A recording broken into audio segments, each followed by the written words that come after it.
J'étais hier en regardant les images de son ministère.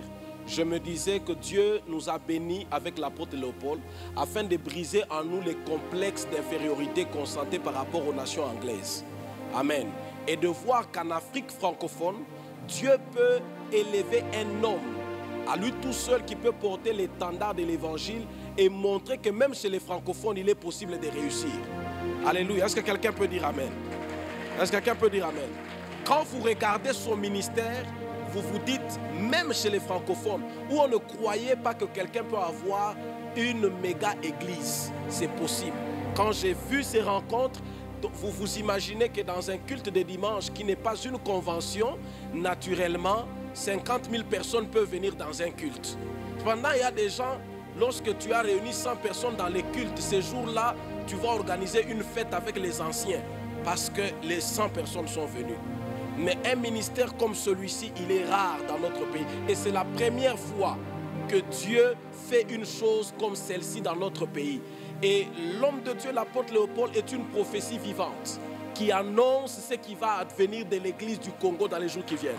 Donc quand vous voyez ce que Dieu a fait avec lui, vous comprenez que c'est un message. Avant qu'il n'ait le message lui-même c'est un message. Quand vous le regardez, vous comprenez qu'on va relever des grands défis. Je ne comprends pas pourquoi aujourd'hui on sera impressionné par ce qui s'est fait au Nigeria. Je ne vois pas pourquoi on sera impressionné par ce qui s'est fait, par exemple, à Chapelle de Vainqueur chez les bishops David de Edepo, parce que ça s'est fait chez nous.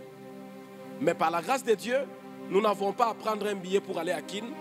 Nous sommes juste ici à Lubumbashi et Dieu a déplacé le chandelier de Kinshasa. Donc le chandelier est à Lubumbashi pour que tu puisses écouter ce qu'il a à te dire. Et je suis sûr qu'après l'avoir écouté, l'homme à la langue brûlée, ton ministère changera jamais.